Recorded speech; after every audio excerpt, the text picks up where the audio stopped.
Today on Sports Idiot Nation, we go over week 10. And speaking of 10, 10s all across the board, as in college football for the Big Ten, the number 10 is very meaningful. Also, in the NFL, we saw 10 missed field goals, and the number 10, although for the Browns, they probably end up with more than 10 losses. For basketball, another reason in Cleveland, 10 is a huge number. Sports, comedy, pop culture, and everything in between. By idiots, for idiots. ATI, did you know it's the eye of the tiger? It's the thrill of the fight, standing up to the challenge of our teammates. This is Sports Idiot Nation.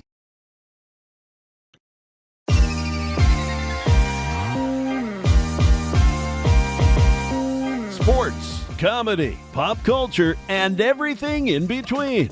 By idiots, for idiots. Welcome, sinners. This is Sports Idiot Nation. Welcome in. Happy Veterans Day, as it is Monday, November 11th. This is Sports Idiot Nation. I am Adam Reno, as always, joined by Miles behind enemy lines, a veteran, and Mr. T.I., Mr. 31,000. So, first of all, definitely happy Veterans Day. Miles, do you want to give a shout out to anyone for Veterans Day? Myself or the both my grandfathers served. My living paternal grandfather in the Navy, lesser branch of the military, but it still counts. And then my deceased maternal grandfather was in the Marines himself. But to all the men and women out there in uniform, we appreciate you. We're thinking about you, and stay safe, damn it. Yeah, for sure. Absolutely. So again, happy Veterans Day. November 11th. A lot to get into. Sports Idiot Nation is the show that comes to you twice a week on Mondays and Thursdays. Monday, we go over and recap what has happened in the sports, comedy, pop culture world. And somehow we usually find a way to talk about the Ninja Turtles. And so I wanted to wear a Ninja Turtle shirt and have my Ninja Turtle hanging up right here, because make sure you check out last week Thursday's show, where we devote an entire episode to the Teenage Mutant Ninja Turtles. Was one of the most fun, not even most fun episodes on the Sincast, but one of the most fun podcasts I've ever done, and I've done over 500 episodes in my life. That was so fun. Make sure you check it out. Make sure you follow us at Sports Idiot Nation wherever you get your social media from. Reminder, the most fun way. Make sure Hopefully you you're follow watching us. Turtles Idiot. Make sure you follow Turtles Idiot Nation as well. And that was my next move. Yeah, so follow us on YouTube, of course, Sports Idiot Nation. But also now, make sure that you follow Turtles Idiot Nation, just because. Why not? Like, it's a new thing. It was T.I.'s idea. We're rolling with it. Turtles Idiot Nation. Talk all things, not just Turtles, but kind of retro stuff, like, just from playing Nintendo and just music and everything. So Turtles Idiot Nation, definitely, we gave birth. It's a boy. So Turtles Idiot Nation, definitely shout out. All right, so we're lot to get to. Spawning a lot of idiots out there. Yeah, many, and shout out to a fellow Racing Idiot Nation, Miles. Right, what do you got? Yeah, Devin, our boy, he's got to be super excited because his favorite driver of all time, Joey Logano, just captured his third NASCAR Cup title after being knocked out of contention not once but twice, but continuing to find his way back in through like disqualification and other nonsense.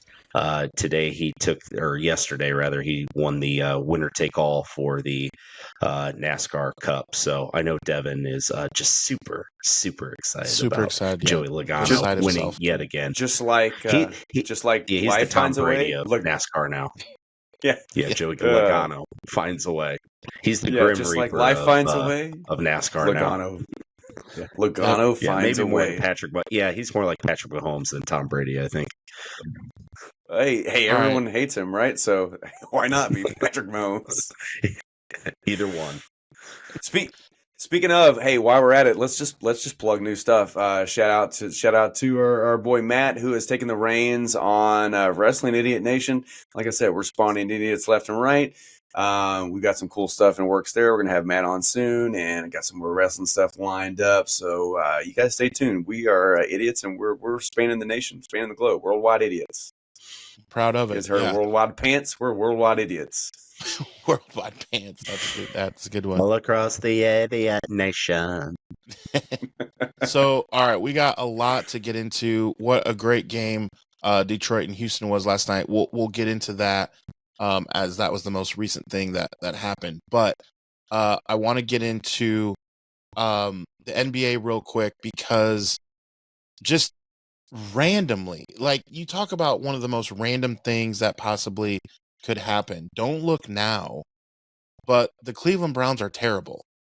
So they now can at least brag about something else. Like no one cares right now. It's the first like 2 weeks of the season, but just saying the Cavaliers have not lost a basketball game yet and they've played a Yeah, lot of basketball. Not bad. Do Spider, they have staying power Spider. to truly be a top 2? Like is this for real? And here's what I'll ask Miles, because all of the people in the NBA, because it's sexy to say, oh, they got staying power. You talk to Kendrick Perkins and these dopes that they know what is going to bring ratings. We're not worried about that. I just want to be honest. Is this a flash in the pan, or do you see that they have staying power to, they're not going to go 82-0 as we know, but are they going to be a top 2 seed in the Eastern Conference? Top 2 I seed? mean, I think so. They were mhm. obviously a decent team last year. I forget, they were a 4 or 5 seed. They were in the 4 or 5 seed Mhm. matchup last season. So they've got a squad. I mean, when you got Donovan Mitchell, uh, he's proven he was way underdrafted. Utah made a mistake letting him go, and we've seen what's happened to the Utah Jazzes ever since he left. They've got a squad. And here's the other biggest thing about it. The East sucks. The East is hot Mhm. garbage. Obviously, Boston is elite. I still think Boston is the best team in the NBA when it's all said and done. But the West, again, is loaded. We're reverting back to the way the NBA had been for about 15 years. It takes about 37 games to make the playoffs in the East. And in the West, if you lose more than 37 games, you're out of the playoffs. So I think the Cavs, they won't stay atop of the East, but I think there's really no question at this point that they are the second best team in the Eastern Conference right now. So it's funny you Yeah, mentioned. can't disagree. It's funny that you mentioned the Celtics and Steve Kerr. He's always been tongue-in-cheek kind of guy, even before coaching, because when they won the NBA Finals with Kerr hitting the shot, they at the rally they are all given the microphone, and Steve Kerr comes up to the mic and he says, Chicago, this was fun. I had a chance to make that shot. And a lot of people ask me, and, what happened was we were in the huddle and, they said, who wants it? And of course, I said, Mike, you better give it to me. I got to bail you out again. And so that's what I did. And like, he's like dead serious, but it's like tongue in cheek. And Michael and the whole team is just laughing their butts off, right? And that's just who he is. So they interview him and say, well, you got a big game against Boston, which was Tuesday or Wednesday last week. And you got a big game against Boston. Do you think you'll get booed? Because as well documented on this very show, we talked about the fact that Derek White, yeah, he made the team, and my guy from UCLA, um, he made the team, and of course, one of the best players in the NBA, he made the team and didn't play.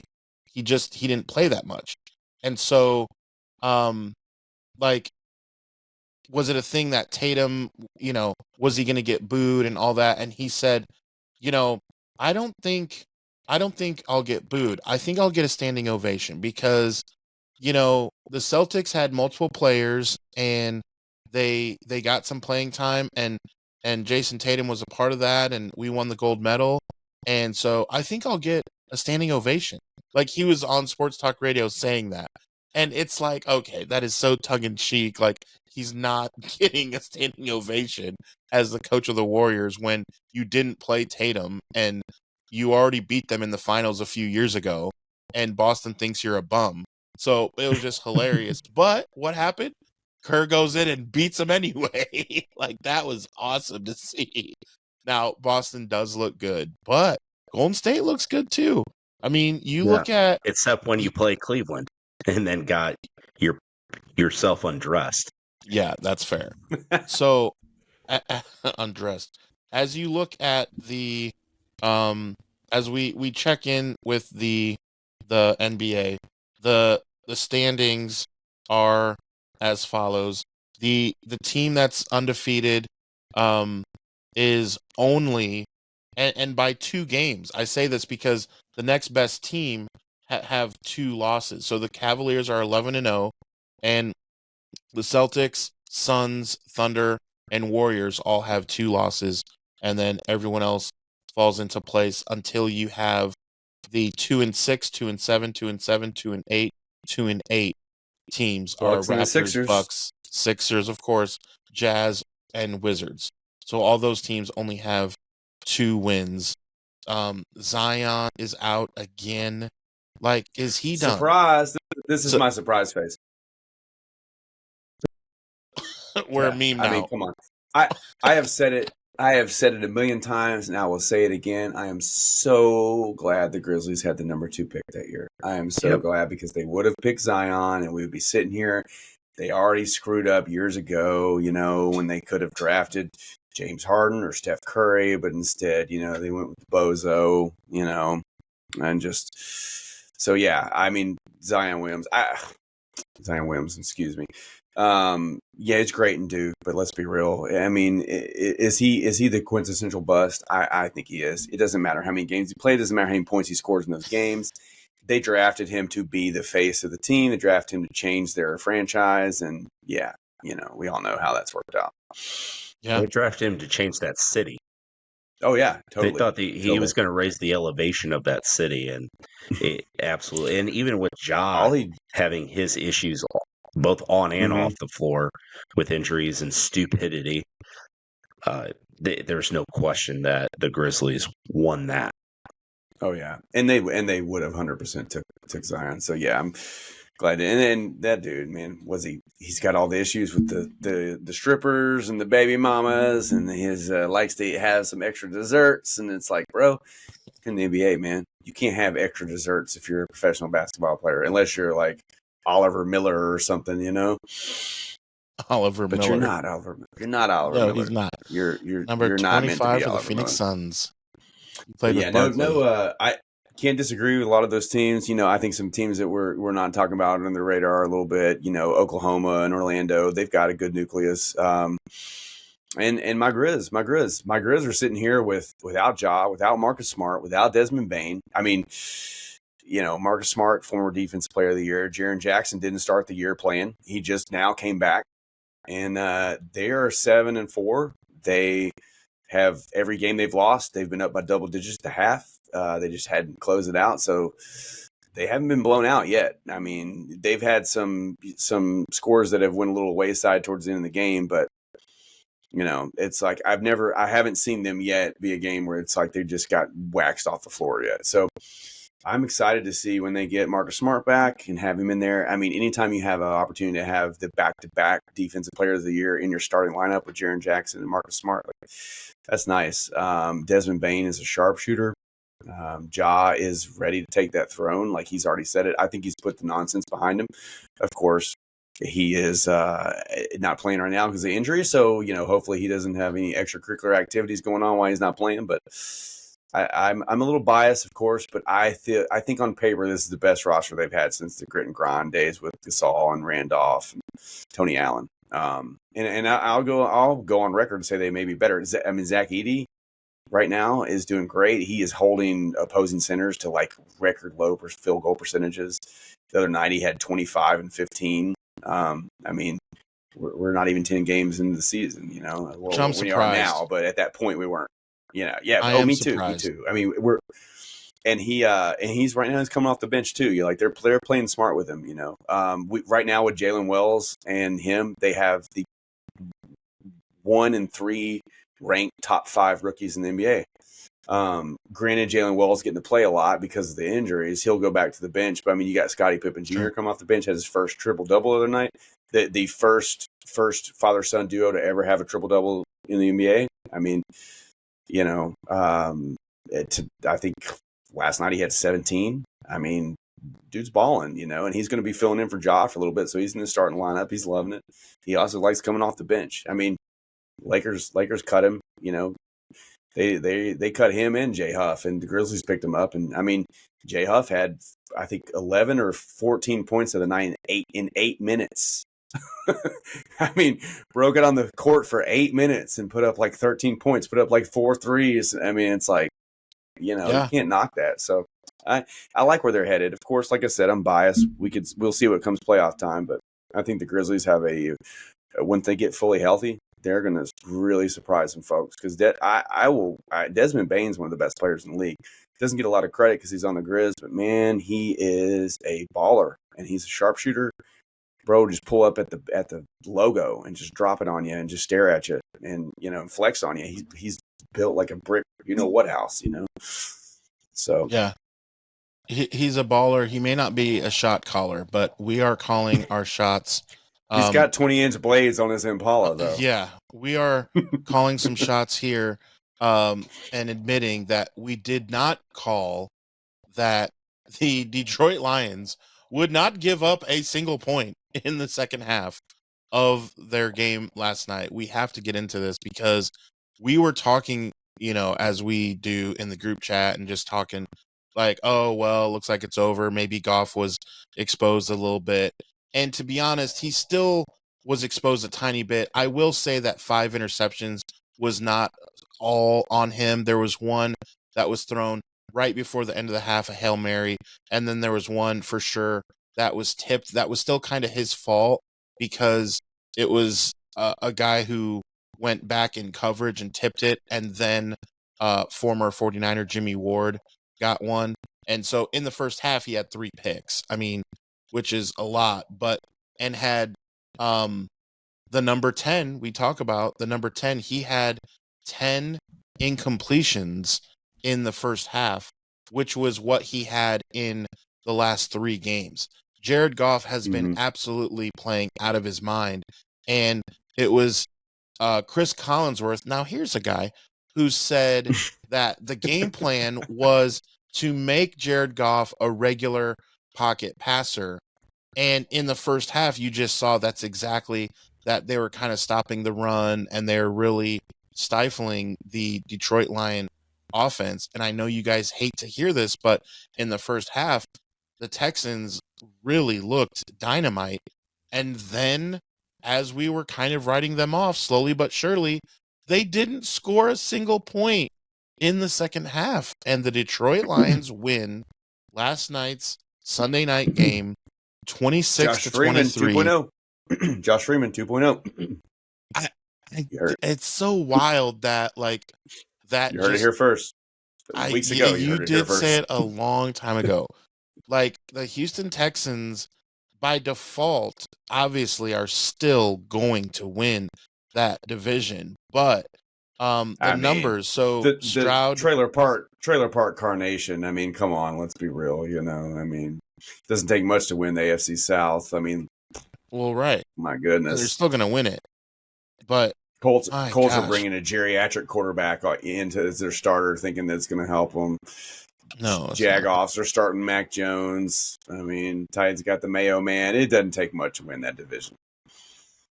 So I just cannot. I'm still in shock from last night that happened.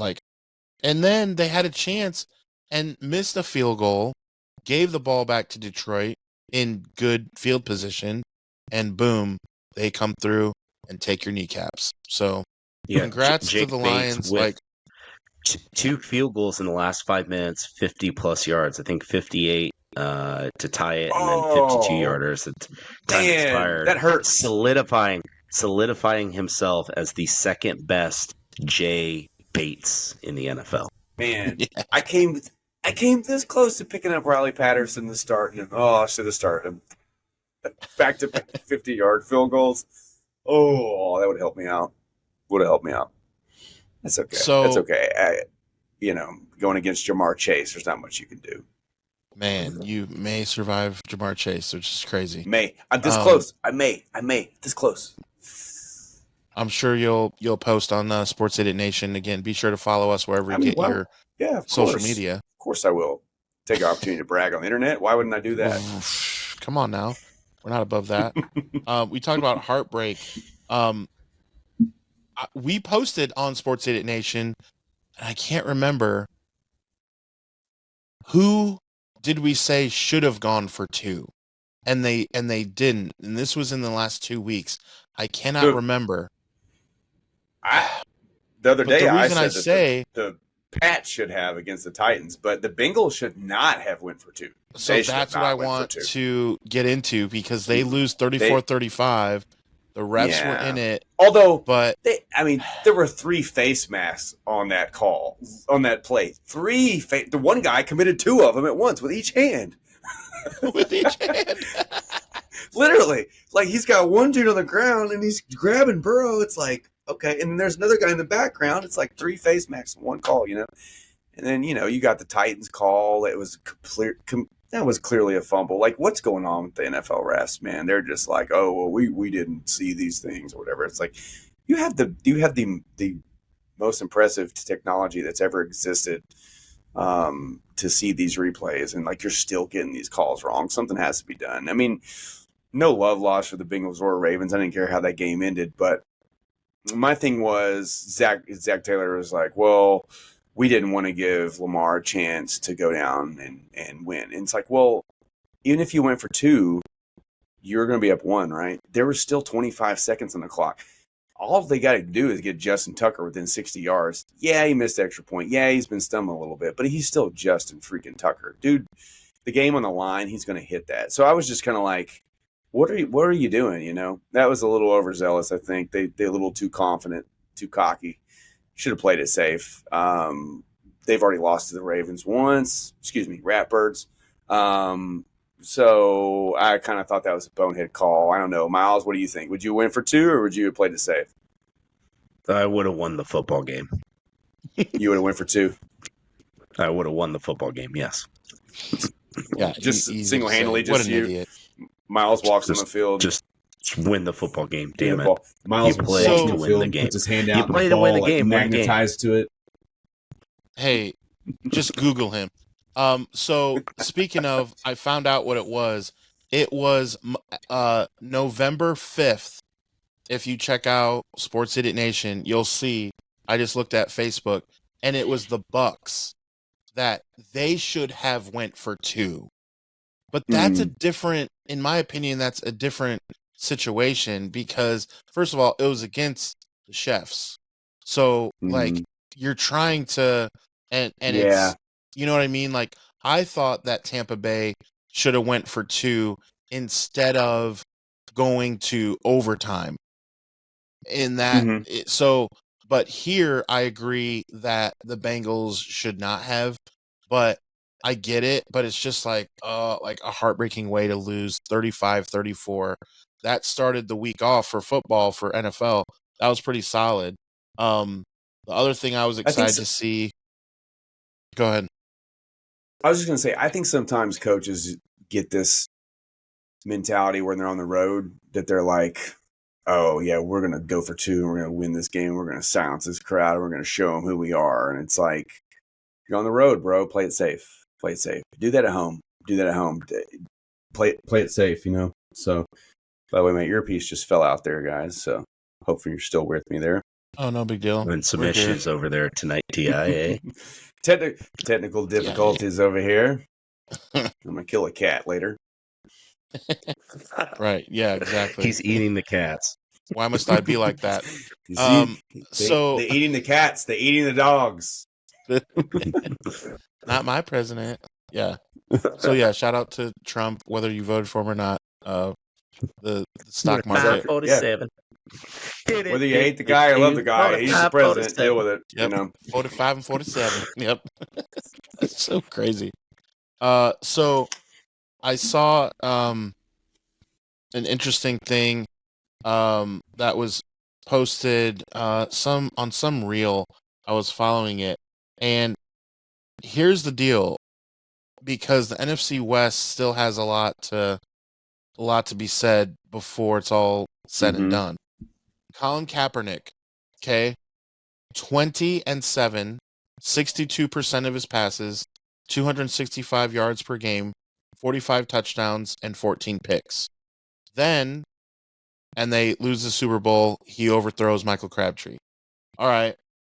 Jimmy G, 21-6, 67%. Passing yards per game is 246, 40 touchdowns and 24 picks. He overthrows the receiver from Emmanuel Sanders. He overthrows Emmanuel Sanders in the Super Bowl, and they lose the Super Bowl. Brock Purdy, 21-6, 67% completed his passes, 248 yards per game, 48 touchdowns, 14 picks. He overthrew Ayuk for a touchdown in the Super Bowl and lost. Like, okay, so now I'm looking at, like, all right, well, who's the next quarterback of the 49ers? Like, that is wild. Is that not wild? It's probably Debo Samuel the way he choked Jake Moody, or the way he choked the long snapper, you know, in that game. I'm sure you saw that, you know. What's funny is a few years ago, the Niners opening game was at Detroit. Now, this was the very beginning of Detroit being good, because we were up 3 touchdowns in that game. And the fourth quarter, because we were being stupid, they recovered an onside kick. Jared Goff made a couple plays finally after just dinking and dunking and not doing much. And that year, Eminem shot everybody the birds. It was Eminem's fault. It was all Eminem's fault. The Lions were only 1 game out of making the playoffs that year. But that game, I sat so close, and Lions fans were just shouting, Tabor, Tabor, because it's an interesting name, Tabor Pepper. And he's the long snapper. And long snappers during a game, it's funny. If you can spot them, they're just going like this with the ball. They're going down and snapping it. And Detroit Lions fans, especially at this point, had nothing else to do other than just to see the opposing team, like, and see what guys are doing, and just kind of like yell his name out. And he would acknowledge him and be like, hey. And as a 49er fan, I was like, oh, what's up? You know, so it's kind of funny. Like, I remember him from being on the team for years now, and now he comes up in this thing where him and Jake Moody both get kind of hit across the face by Deebo Samuel coming off the sideline after Moody missed his 3rd freaking kick. They should have blown out the Bucs. They held Baker Mayfield. He's like leading the world in passer, in yards, and all this. And look at what his numbers were against the 49ers. It was nutty how well the defense played. Told you need to keep Carlson. Just kick Moody the curb, dude. Keep Carlson. Keep the War Damn Eagle guy. Yeah, man. Eagle. I've seen that dude hit some crazy kicks, so he can do it. Crazy. It would have been a crazy kick for Denver, but their special teams couldn't block anybody. So at this point, I had a post ready. Oh man, I had a post ready. I was going to put Bo Nix greater than Patrick Mahomes, and just didn't get to do it. Man, you had it all ready to go, and then like I did. It was ready. I was waiting. At this point, Miles, are the Chiefs going like 83-0 in their next 83 games? What are we doing? They just find a way to win every single damn time, and it's frustrating because it's like they're not even that good, but they're just them. So by default, they have to win every week. And I feel like they play the Titans and they probably win by like 1 point. But it's a win whether you win by 1 or you win by 80. Yeah. it'd be a so 75-yard field goal too. It'd be something insane. You ever have an ant problem in your house and you think you had the exterminator coming and you think you got it taken care of, and then you have like 3 or 4 that just constantly come back and you just find them at the most inopportune times? That's the Kansas City Chiefs. Yeah, dude, I could never get my aunt to leave my house, man. I'm like, will you go home? Oh, those kind of ants. I'm sorry. Oh, yeah, sorry. which No, I thought we were going down. I thought we were going down an infomercial for a second. I thought Miles had a product he was about to pitch us. Hey, do you have an ant problem? You ever been in? I'll be able to get rid of ants. Well, no, don't call Denver to take care of it, or anyone else. I mean, Kansas City's played so far.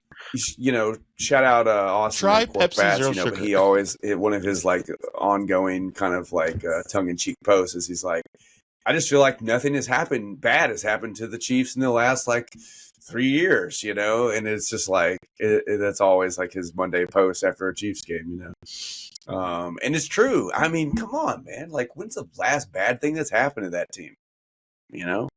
Taylor Swift, Andy Reid's son. I mean, but he wasn't. That was in Philly when he was there. That happened, He was Jackson in Philly, right? Mahomes. That was a long time ago. Yeah, Jackson Mahomes. Jackson Mahomes. Yeah, Jackson Mahomes is probably the last bad thing to ever happen to him. That guy. It's bad when Patrick Mahomes' wife has to distance herself from you because she's an attention. And she's like, "Yo, you're too much for me, man."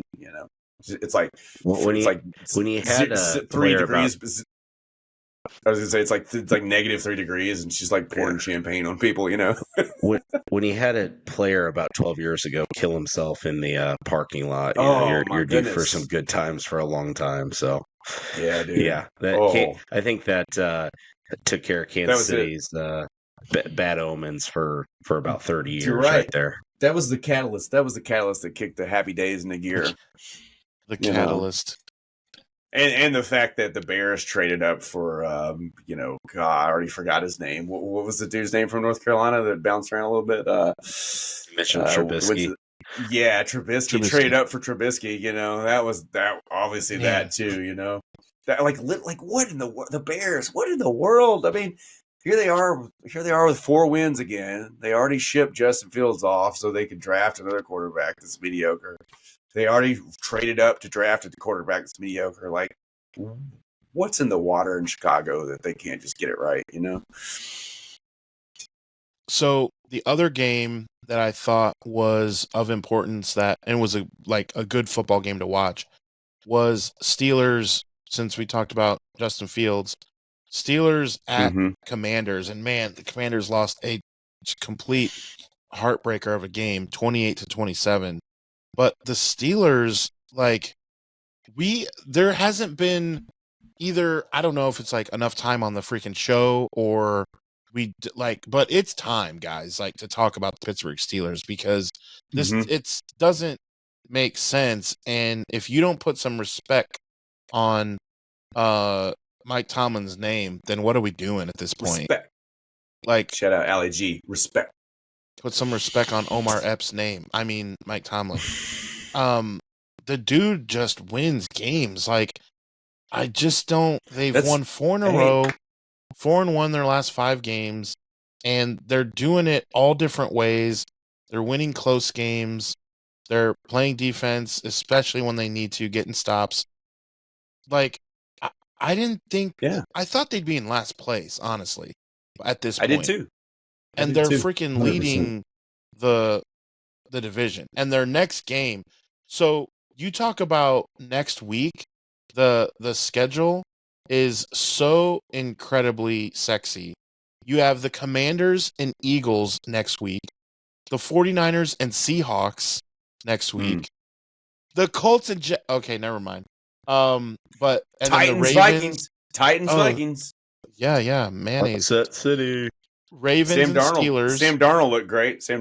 This past week. He came back down to earth, right? Ravens and Steelers, Tennessee. And then Falcons and Broncos is actually really intriguing. And 2 teams that are doing pretty okay, the Bills and Chiefs. Good Lord, that next week is actually packed. Are we calling it? Are we calling it right now? Is that the Chiefs' first loss? The Bills? Are the Bills getting them? Is that going to be the first one? They have to lose one, right? It's in Buffalo. They gotta lose one. That has to be it. Let's collectively call it so we can all brag about how we called it as a Sports Idiot Nation, right? Let's call it, I guess. I mean, I don't know. Because if we're wrong, who cares? Because they're 9-0. Right. So if we're or are they 10-0? Did they had a bye? They had a bye? Are they 10-0 or 9-0? Where are they? I've lost count. Kansas City did have a bye. So they're 9-0. Okay. Because they played San Francisco after their bye. I was frustrated. So they had 2 byes in a row. So Bills, I mean, if they beat the Bills, I think it is 83-0 in their next 83 games. Like, it's just the fix is in for that. I just don't see. Well, Josh Allen is always on the receiving end of that stuff, so he's got to take the step. You can only be that good of a quarterback and not get your flowers when it comes to the playoffs or Super Bowl. I mean, you can just. It doesn't matter. Everybody is like Dan Marino was great, but what does everybody say about Dan Marino? They don't say he's a great quarterback. They don't say he was the Dolphins were good. They say, he never won a Super Bowl. That's what they're going to say about Josh Allen. Therefore, Trent Dilfer was a better quarterback. Yeah, Trent Dilfer. And Brad Johnson. I mean, come Doug on. Williams. Dan Marino spells his name wrong anyway. So as we look at the Isotoner gloves, Kansas City Chiefs schedule. So first of all, you talk about some close wins. The Ravens, it was a toe from tying it. They won 27-20. Bengals, they won 26-25. At Falcons, that should have gone to the Falcons. That was 22-17. At the Chargers, they only scored 17 points.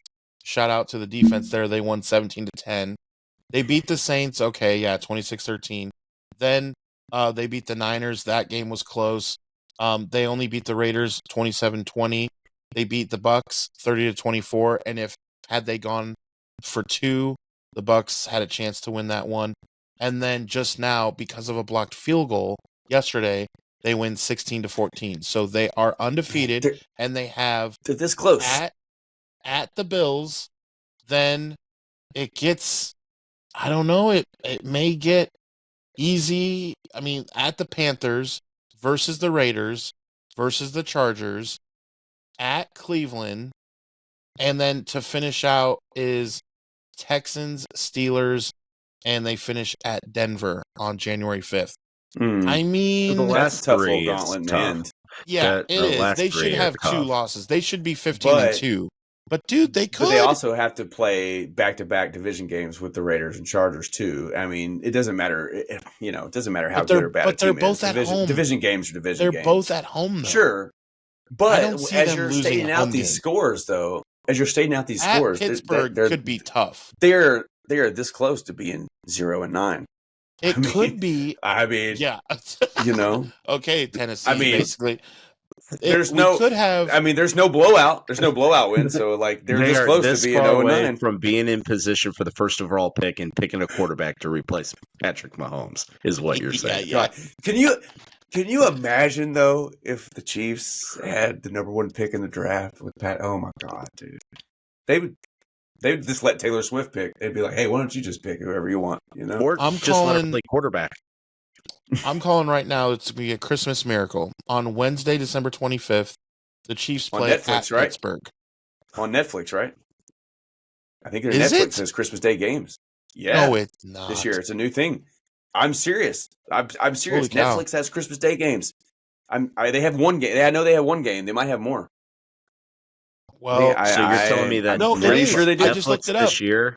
It is on Netflix. Crap. Netflix this year had Kobayashi Chestnut. They're about to have Tyson and Paul, and then they're going to have an NFL game on a flippin' Wednesday. And they Steelers Chiefs. Yep. Steelers Chiefs. And they live stream the roast of Tom Brady. And next year they get WWF Raw. WWE Raw. They get Monday Night Raw next year. Netflix is killing it, dude. Yeah, hey, Netflix is chill, bro. Or killing us. There's more Netflixing than chill going on in my house. Because I'm getting fat sitting on my ass watching Netflix. Right. And every now and then, we pop on some HBO Max, but it's been a lot of Netflix. Yeah, we do have HBO because The Penguin is a great show. We might have to talk more about that for a do Thursday a whole episode. show. Like, we gotta do a whole episode on it. It's so freaking good. Penguin, one of the most watched shows going on right now. The second to last episode. Oh my gosh, dude! Dude, just unreal. That little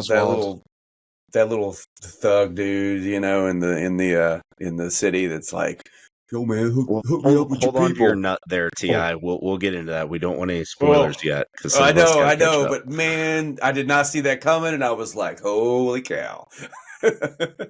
Yeah.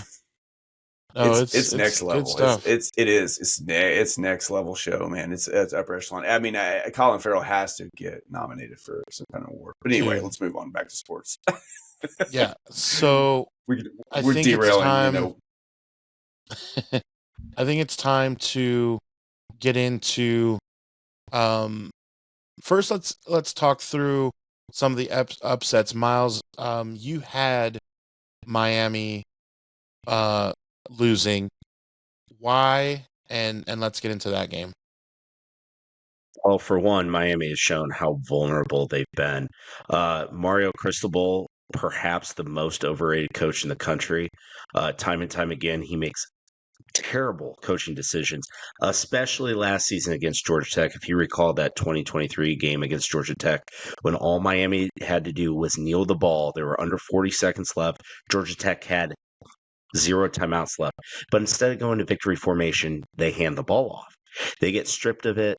Georgia Tech recovers, and then in about 20 seconds, they go 70 yards down the field and get a game-winning touchdown. That's one. Virginia Tech this year, Miami had no business winning that game. At Cal, Miami had no business winning. Cam Ward, time and time again, bails out Mario Cristobal and make him look a far better head coach than what he actually is. It was time for them to lose. Georgia Tech is a solid team. Finally got bowl eligibility, which I'm very happy to see them do. And that game being on the road for Miami, they were due to finally get knocked off. And I think Miami loses again before the regular season's out. Miami does not deserve to be in the playoff. I'm confident they won't be in the playoff. And they finally were picked to be exposed. This was the weekend for it to happen, and Georgia Tech finished it out, and I'm happy. If I haven't, made myself clear, I'm very happy Miami finally lost. Are you happy, Miles? Are you just kind of happy, or are you really happy? And you know it, so I will clap my hands. Sports boner. I didn't hear a clap, but I'll just assume it happened. So yeah, number 4. I pretty. Yeah, that was. I mean, it wasn't necessarily too surprising because, again, any given Saturday, it's conference rival there. But yeah, it was a little shocking for me. Miles kind of pointed out, hey, you already called it, but I agree with Miles. Cam Ward is really like the only shining star of that whole team, and if you're a good quarterback, defense is abysmal. Yeah, totally. I mean, God, what are they? They got to be giving up about 50 points a game, it seems like. But they, any good quarterback can really overshadow the deficiencies of a team. And yeah, he's clearly, I think it's his Heisman to lose. I don't know now, but since he lost, it just depends on what happens with Oregon. But his numbers are better than Oregon's quarterback. What's his name? Dylan Fields? Is that his last name? What's Oregon's quarterback last name? Gabriel. Dylan something. Gabriel, that's right. Yeah. I know he just set a NCAA record for most touchdowns or whatever, but I still don't buy Gentie's still Oregon. dropping 200 yards a week. Yeah, dude. I mean, come on. Geez, 200 yards and 3 touchdowns a game. He's baby Derrick Henry, and who knows what they do. I mean, Boise's sneaking up in there. I mean, I'm not saying that they're going to turn heads, but I mean, if they're finishing in the top 8 or something.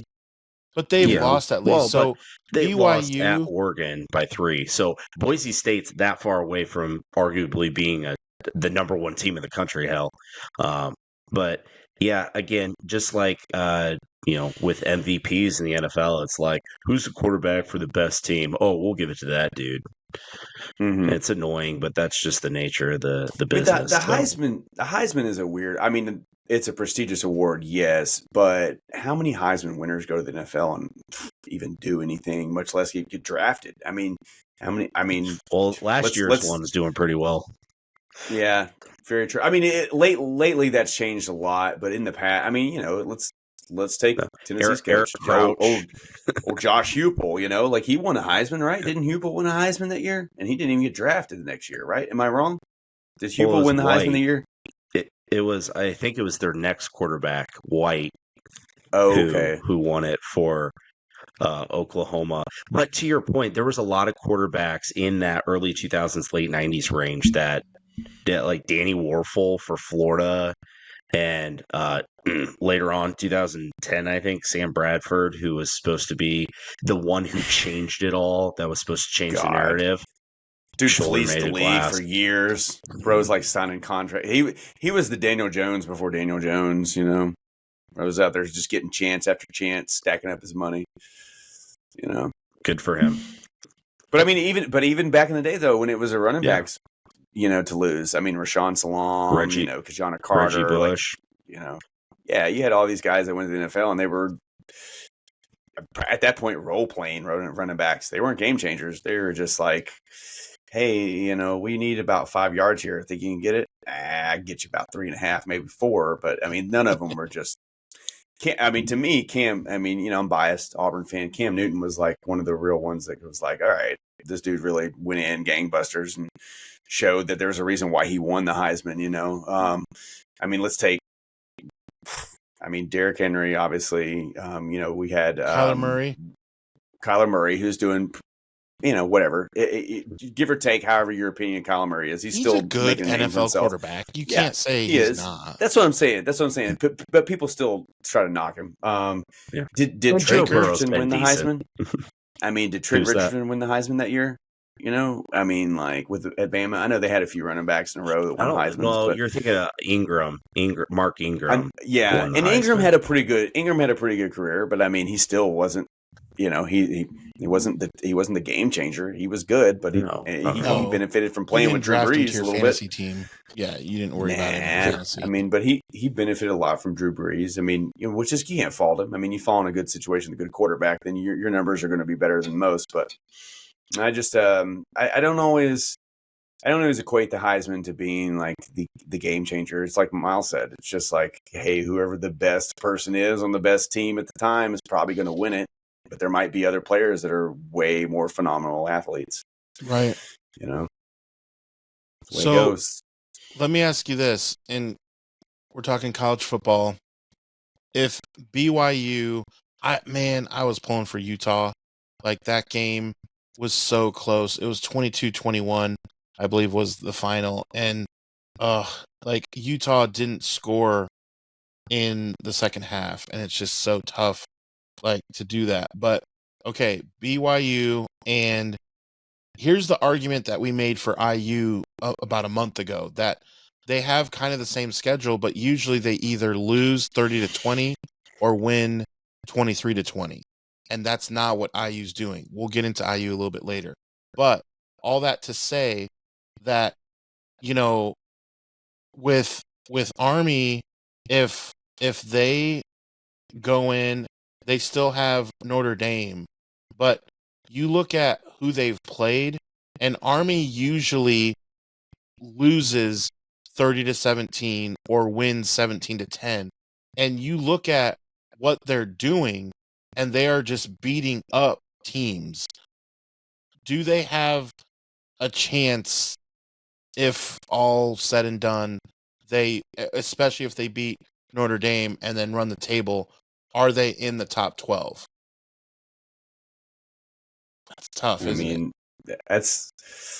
I think they need Boise State to lose, because I don't think they're gonna have enough of a case to make. If they beat Notre Dame, really but again, with their schedule being that awful, I mean, IU might have a weak schedule, but it's not but it's Army not that. bad. Yeah. Win at Notre Dame. But here's the thing: if they beat Notre Dame, then Notre Dame's suddenly not a very good win anymore, because then Notre Dame has losses to both Army and Northern Illinois. So the virtue, and this is kind of the argument I have with IU, people saying, "Oh, their schedule's not, they haven't beat anyone over 500." Well, look, there's multiple teams that if you take the IU win away, those teams are top 25 teams, because by virtue of them losing to that team, they're better than what you think, because IU just beat the hell out of them. Anyways, that point aside, if Army beats Notre Dame, that win itself suddenly comes down a notch, and Notre Dame is out of the playoff entirely if Army beats them. So that win itself doesn't carry the weight as it would if you think of it this. But get this, they're so not right going now, to be. Notre They're not Dame going to is. be But over they Boise State. They lost to NIU though. That's the I problem. know, I think but that's right now that's the Notre knock. Dame is ranked 10th, and keep in mind that we didn't get into Georgia yet. They lost, and with Miami losing, you had two teams in the top 10 losing. And if Notre Dame is at 10 right now, then they won't be number 10 when Army plays them, right? That would be But a is Notre huge Da- win. But We'll is move up to Notre 8, but you have Dame to better keep in than? mind so many teams right there that are in waiting behind, like SMU, whether or not they win the ACC, whatever.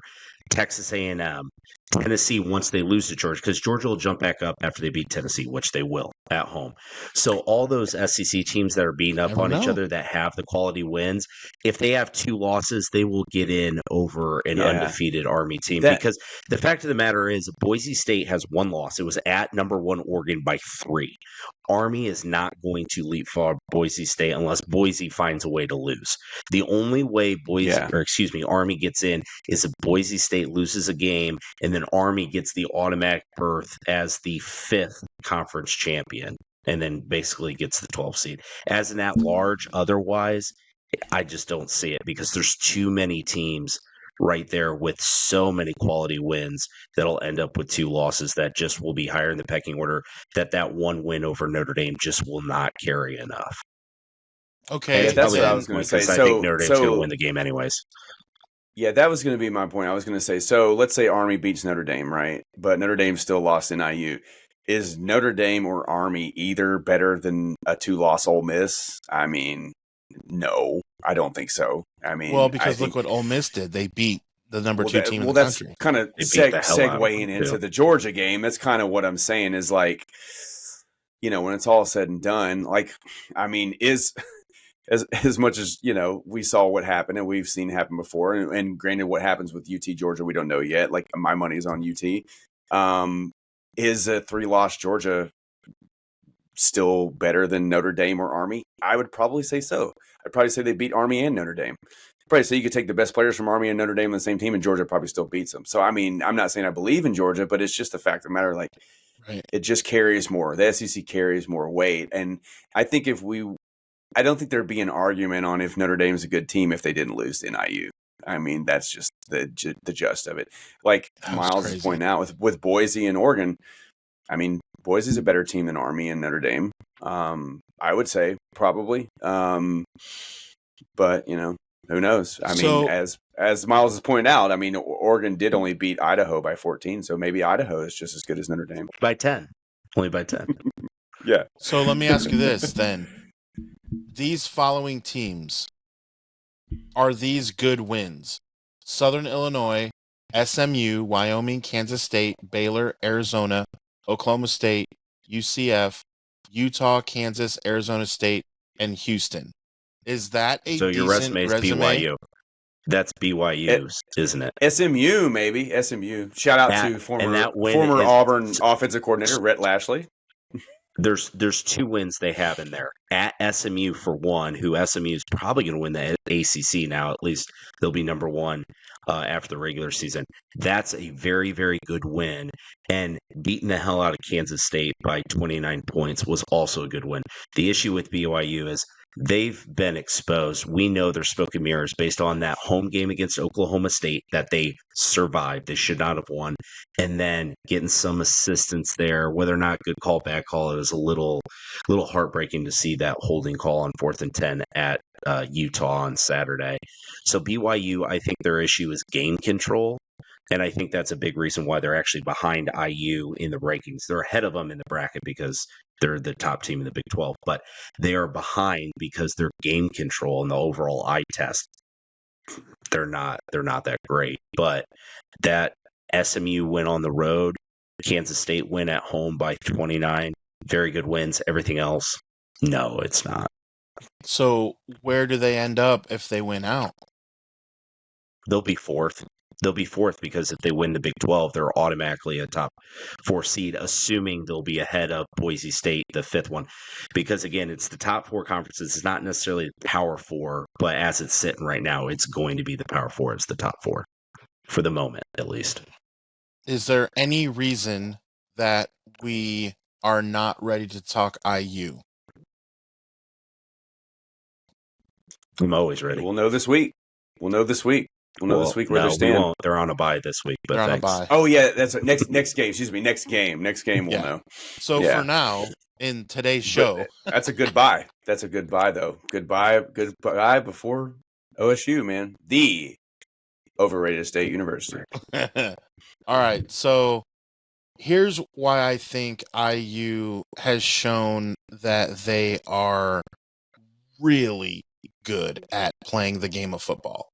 It is because when you do not have your A game or B game, and you against a team who, okay, I understand that they're not world beaters, but it's more that they're wearing world beater uniforms. Like, hey, those are the Michigan Wolverines. That's not like, it's not Michigan State. It is the Michigan Wolverines. And they still won a national championship last year. Yeah, no matter how you slice it, there are dudes on that team walking around campus with a ring on their finger. Like, I don't, whatever it is. And again, they didn't have their A game. Well, boys, let's grab our B game. Sorry, coach, we didn't pack that one either. And they still won the football game. Lights out. I'm done. That IU is a very, very good football team. I know there's no way that Miles is disagreeing, but what can you add to that? And what did you see in the game? Yeah, well, I think a lot of people are overlooking what actually went into IU sputtering offensively in the second half, because you have these morons online like, oh, IU's getting exposed. They're not that good. They beat unranked Michigan by only 5. Well, TIU alluded to number 1 Oregon only beat Idaho by 10. You have Ohio State that only beat Nebraska at home by 4 after IU had just beaten them by 450. And then every other, Penn State, USC in overtime. I don't care that's on the road. USC is not a good football team. Michigan took care of USC. So every team above IU that should be ranked ahead of IU, frankly, has had that game, and IU was due for that ball game, and they did it at the right time. We'll see what they do in 2 weeks against Ohio State, but I think it's going to be a completely different IU team, because we saw after their first bye, they went and took on Nebraska and just beat the living hell out of them. So people don't understand that Rourke is still playing hurt. It was obvious if you see how his release was, it was clear as day that thumb was still giving him issues. And once it started giving him issues, it started getting to his head. So he started taking more sacks than he normally would. Also, the offensive line was banged up. We lost our left guard for the year. So there's nothing we can do about it. I can't say, hey, the left guard was out and now we're going to get him back in 2 weeks. He is out for the year. So that does hurt, but it's not like the offensive line is depleted. Also, we had Miles Price who got hurt during the game. He was a big factor why we couldn't get the offense going. You had Justice Ellison, who got hurt. He did come back, but he wasn't the same after getting blown up late in the first half. So IU was getting banged up. Thank God we got a bye this week. And credit Michigan for knocking some of our guys out legally. IU was banged up, so that was part of it. It was the first time playing a close game. Surratt had 2 bad drops on the last 2 drives of the game. That's not like him. I don't think he'd do that again, even in a big-time moment, because now he's got that under his belt. But, dude, kudos to the defense. My God, what Brian Haynes is doing with that defense to step up the way they did, big time. Absolutely big time. Michigan's still Michigan. Couple of things here or there. They'd probably be a 7-3 team instead of sitting at 5-5. And also understand that if Ohio State at the end of the year is their Super Bowl, then this IU game was their conference championship. So they were going to get or at least give the best shot that they possibly had to IU. They knew they had an opportunity to be in that game, knowing that IU's big test was coming their next game. And I had no doubt Michigan was going to be in that ball game. But quite frankly, to Adam's point, had IU just brought their B game, IU would have won by 24. It was clear as day with how IU was controlling that game in the first half that they were far and away the better football team. They're just multiple factors, including injuries that people aren't talking about or don't talk about, is why Michigan helped stay in that game. Now, kudos to Michigan's D. They played a hell of a ball game.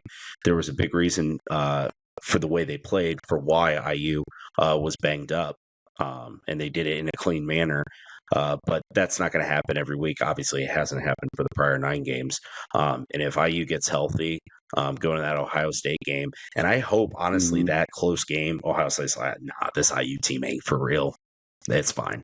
Well, if they play with that mentality, they're going to have a game like they did against Nebraska. The thing is, IU is 49 times better than Nebraska is, and IU has a legit shot to win, because IU will not play the same way they did against Michigan at Ohio State. I am completely confident of that. Saying IU is going to win the game, I don't know that, but I truly believe IU will be competitive. Well, you have them ready. For one, cannot say that they will win, because you will curse them, because you are the fan, and I know how that goes. So you're trying to be optimistic about it. Here's what I will say from an outsider. The few times that I have seen Indiana go down, or even kind of be in a battle, they don't panic. It seems like they're just like, we Michigan got State. this, Michigan State.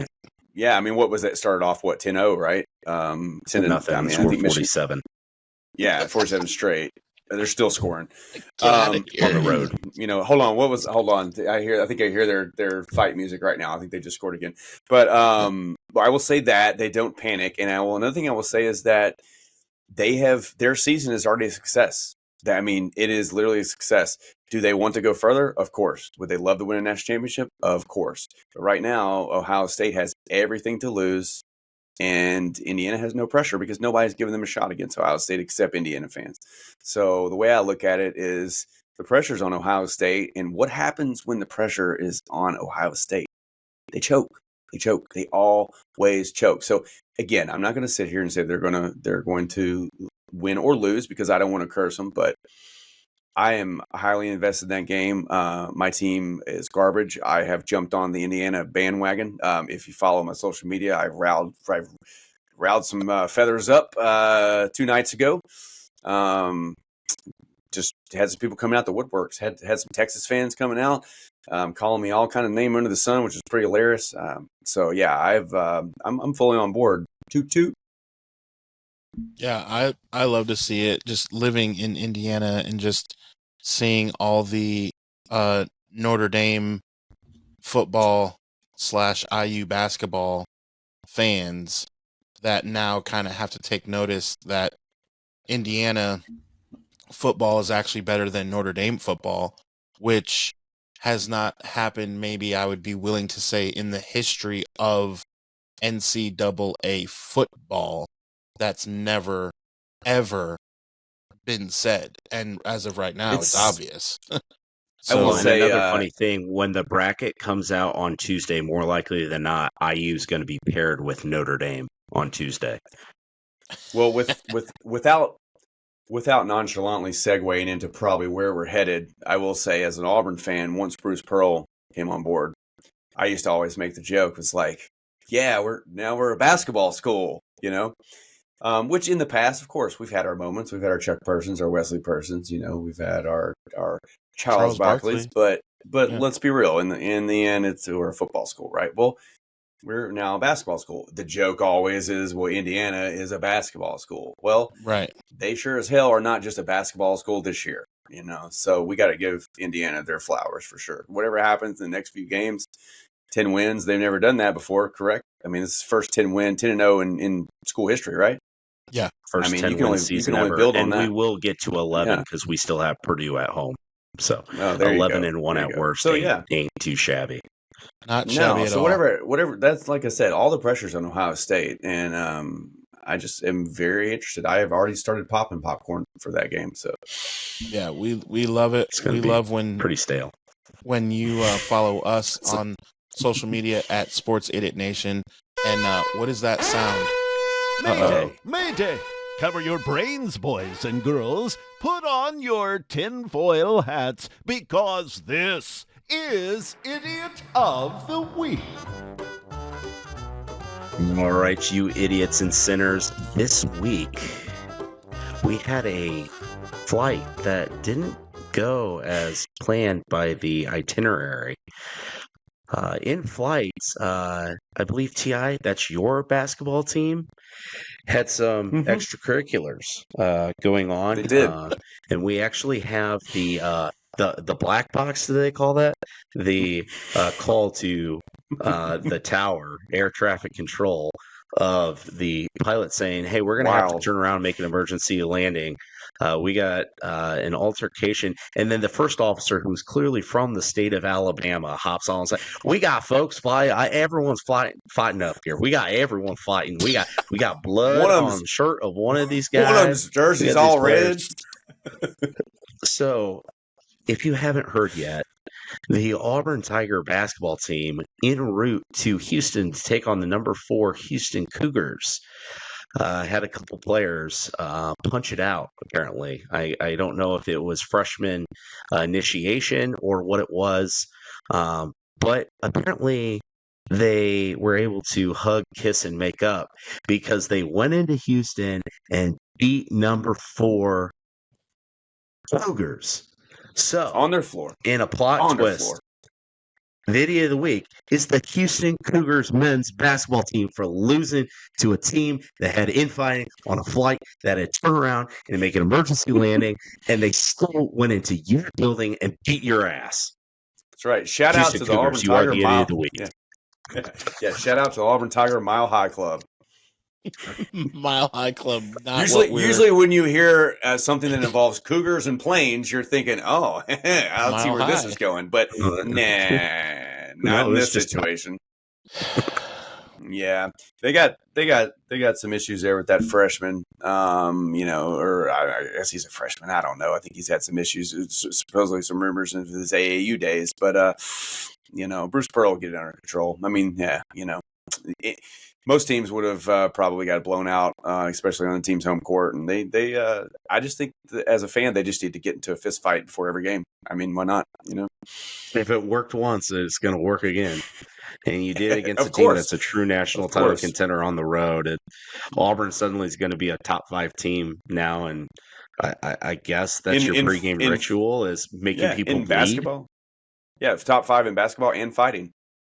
So yeah. Top 3 probably fighting. Maybe even number 1 fighting each other. Your football team needs to figure it out. Yeah, they need to do something. Maybe Bruce Pearl can just coach both teams.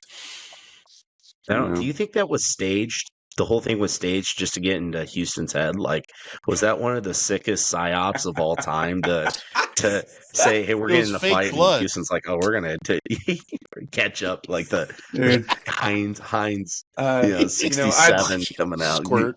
I would love to give Auburn credit on that, but nah, they're not that smart. It's kind of like that South Park episode where it's like, the government is behind 9/11, but it was a conspiracy to make people think that they were behind 9/11. They were like, we want them to think that we could actually do that sometime. Yeah, dude, we should do it. We should do a whole South Park episode. Yeah, why not? What do you guys think? Maybe next couple of weeks, let's just do a South Park episode. Why not? I like it. I'm here for it. As is tradition. Follow us wherever you get your social medias. Remember, Sports Idiot Nation comes to you every Monday and Thursday, which means we will see you this Thursday. Okay, all you sinners, follow Sports Idiot Nation on TikTok, X, and Instagram. Like us on Facebook, and remember, the most fun way to watch us is on YouTube every Monday and Thursday. Be sure to hit the notification bell so you can be updated when new content drops. Remember, the podcast can also be found on the usual suspects of Apple Podcasts and Spotify. Always remember, don't be an idiot. Sinner.